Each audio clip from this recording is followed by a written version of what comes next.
Hi, my name is David. Thanks for stopping by prepare911.com. This is part 4 and the last in our mini bug out bag series. Today we're going to be talking about lights, navigation, and a whole host of other things that will fit inside this small stainless steel bottle that you can use to keep your family safe. So come on, let's get started. During turbulent times, you step into the fray to protect yourself and those you love. Go to prepare911.com for more information. So next we're going to be talking about lights. The first, which I've already talked about, is a chem light, chemical light. You pop it. Even if you're scuba diving, we use these, put them on the back of your tank. You're doing a night dive. It makes it really easy to see someone else, especially underwater. So a chem light, and it's going to work in almost all circumstances unless the chem light itself expires. So you need to be checking your chem lights and using them and making sure that you don't end up with something you threw in there and 10 years from now you try to use it and all of a sudden you pop it and it doesn't work. And the way it works is you just break it, chemicals mix, and they glow. Phoenix E12 flashlight. All of my flashlights that I have are one AA battery. I'm big on standardization. I do not like to have things that require multiple batteries. Why? Because every time I need an item and it requires 2 batteries, guess how many batteries I have? 1 battery.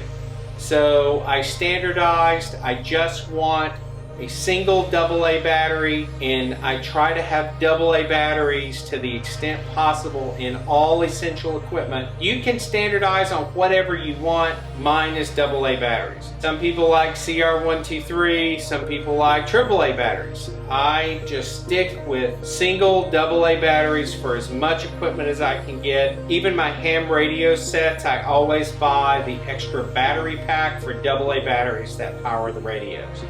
Those aren't single you can't just use one small battery to power it. However, if I've got 3 or 4 or 5 batteries I can throw in there, now I've got a ham radio that works. Again, it's not designed to illuminate way out into the distance. I store them with the battery turned around backwards so that in case it accidentally gets turned on, it doesn't drain the battery down. I also, in this small pill container, I store another AA battery just in case the first one is not working. I have a backup and it's going to be a little bit easier to get around. Next, I store these little stick-up single LED lights. You can kind of stick them or glue them to stuff. I really like them. I bought them in like a pack of 10 or 12. You can actually throw these in the water and they work just fine. They'll float down to the bottom of the pool and keep burning. So I really like those sorts of things. I think, it really helps. A big headlamp is not going to fit inside here. Again, my goal is to get as much functionality as possible inside this container. So let's talk about navigation. So frequently beside the bottle, you're gonna see either in the container, in the nylon bag, or beside the nylon bag, you're gonna see a map. Stop by wherever you're traveling to. When you if you're driving, you enter a state and they have a small rest area there, stop and pick up a map. A map, in the day and age of GPSs where everybody's relying upon them and nobody has a map, your GPS dies, you could be not knowing whether you're going or coming. So stop and get a map. Now this is a road map, a highway map, but this does provide, but it has a lot of information on it. And when you marry this map with a compass and the ability to tell the map is drawn to scale, how I need to move around, what I should be looking for, what roads I should be looking for, it's going to be much better than nothing, and in some cases it can be absolutely life-saving to know if I head north, I'm going to hit an interstate. If I head south, I'm going to hit a normal highway or road, or perhaps I hit a road. Now let's figure out where on the map I am. So the map and the compass together, The small compass, in one of my kits, I have like a full-size compass that's able to fit down inside of here. I only have one of those, and it's not in this kit. But I do have this ultra small compass that I bought at REI. You can buy them on Amazon. I would stay away from the 30-cent compasses that you can get, kind of the button compasses that are designed to go on a really cheap plastic watch. I have never had good luck with them. It works okay for telling in general which way is north and south. Certainly it's faster and more field expedient than dropping stakes in the ground and trying to do trigonometry to figure out, depending on the watch and what time of day it is, which way's north. But you know, you're not going to be running a land nav course off something like this. So if you can get a small compass and fit inside here, certainly no lensetic compass that I know is going to fit inside of this container. The hole is just way too small for a full-size lensetic compass to fit in here. But if it is, you know, a small compass like this, or a small Boy Scout style compass, that might actually work, a pancake compass. So, map, compass, very important. Next, I always have what I call the bills.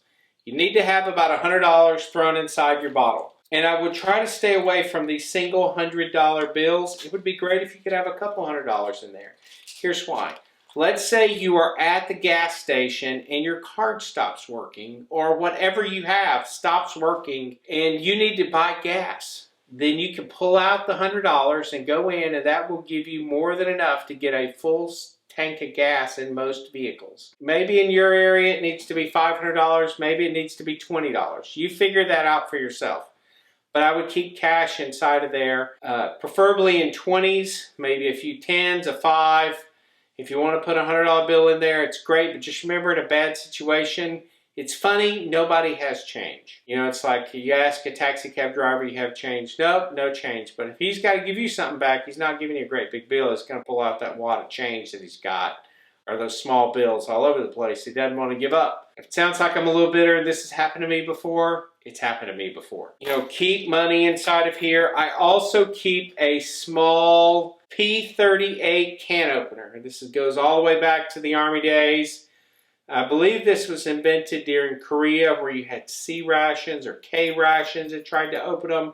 Heard tons of horror stories from my dad about how bad the C rations were in Korea. He fought on Heartbreak Ridge, Blood Ridge, the Punch Bowl area there. And so he had all kinds of stories about how to try to get these cans open. The Swiss Army knife that we showed actually has a can opener on it. I just don't like the way the can opener works and think this works a little better. It's not as good as a full-size manual can opener.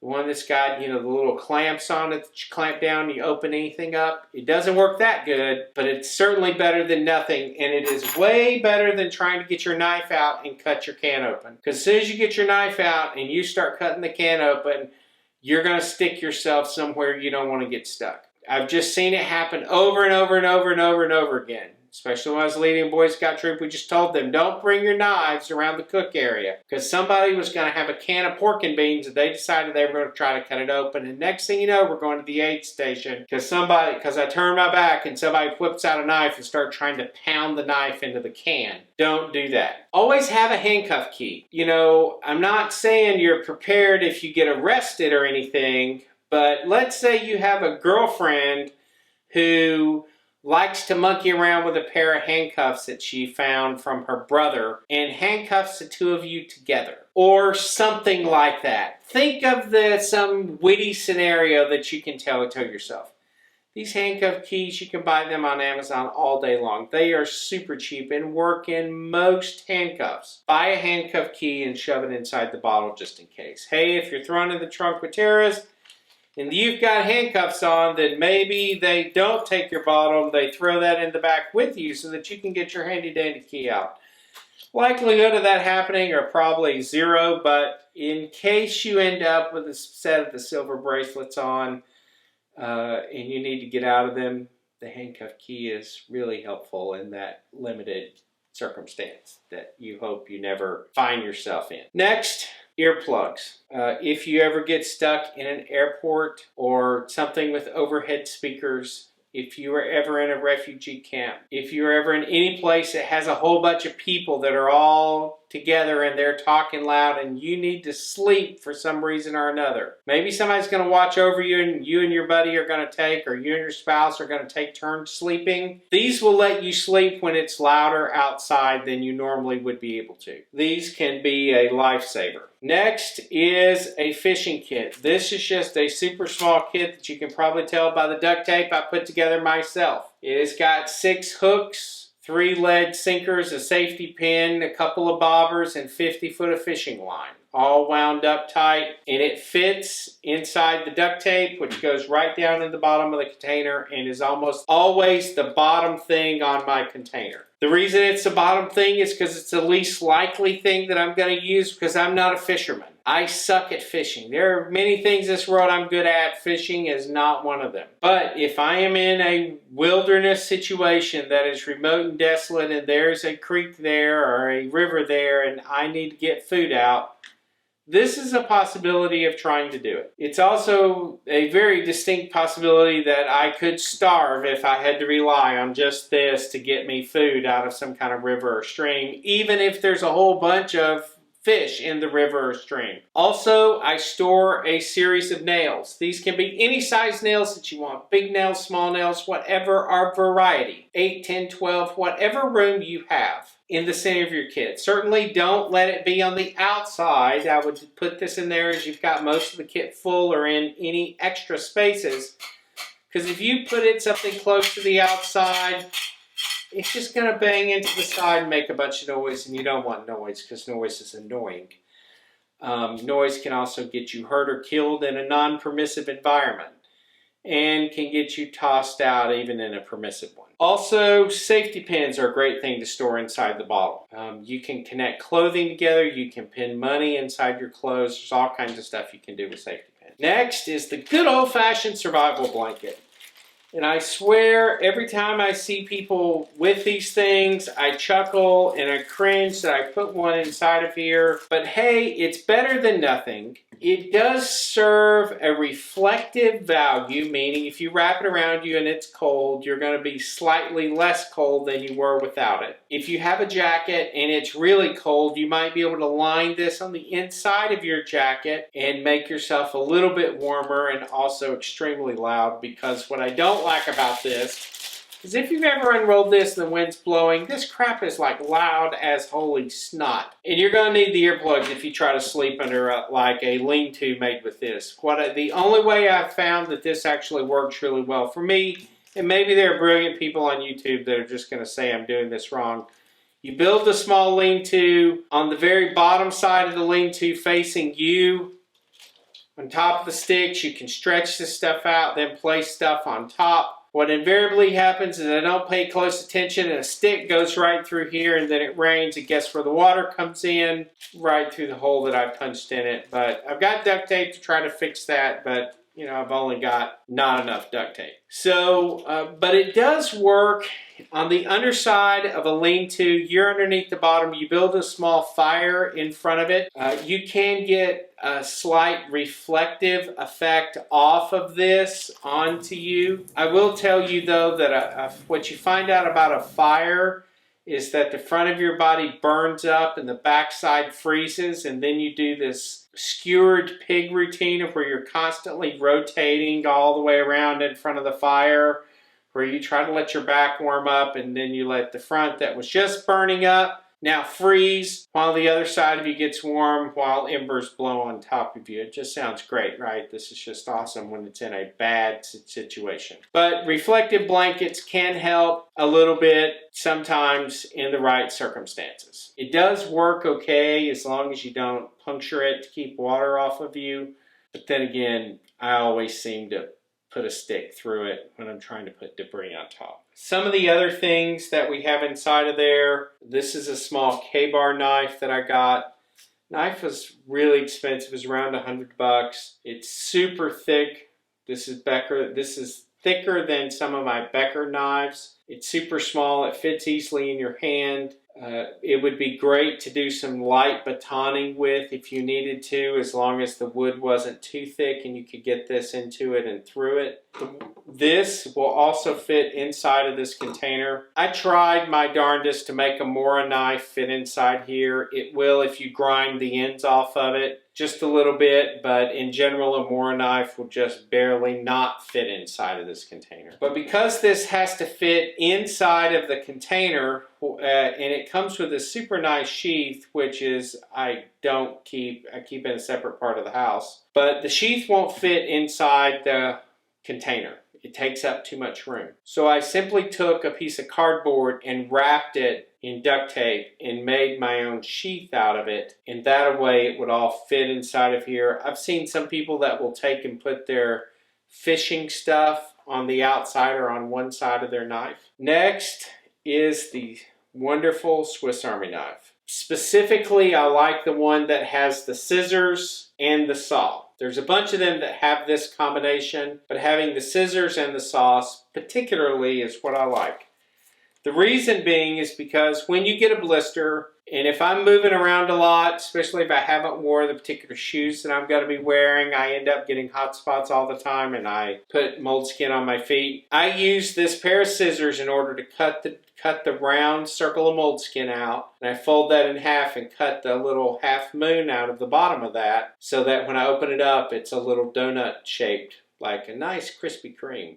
Clothing to get away from something where maybe you gashed yourself or cut yourself, that would work. They're not going to cut like trauma shears. These are not going to cut a belt off. They're not going to cut your, probably would have a hard time cutting the thicker parts of blue jeans off. But if you're going to use mold skin, this is a great thing to cut the mold skin with. Next is the saw. You are not going to saw down any trees with this, but what you can do is make small tools and traps with this. It works great for carving notches into wood in order to put two pieces of wood together.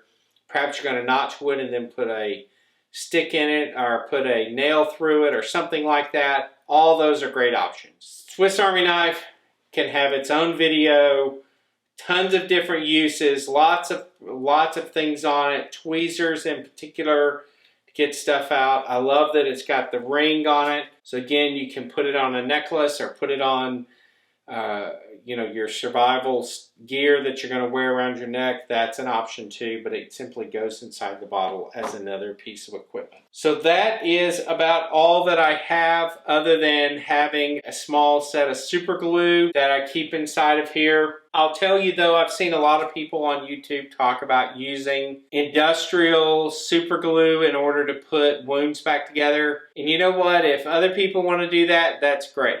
I am personally not going to take Chinese industrial raw materials that were made in a very unsanitary factory and put them inside my body. I would rather use something like Steri-Strips and some gauze that's not contaminated than trying to super glue my skin together with something that A, could either burn me, because that is what super glue can end up doing when it comes in contact with your skin, or B, you end up with some kind of secondary infection from the super glue itself, or you simply just didn't do a good job of cleaning the material out of the wound and you ended up closing it up around foreign material that's going to break down in your skin. For instance, if you got cut, if you got hit by a piece of wood or something, got impaled, and you left some of that wood in your skin inside your body, it's going to rotten and decay, and you're going to end up having a really bad time. And hopefully, if you get to definitive care, they can open you back up and get that stuff out and clean it back up.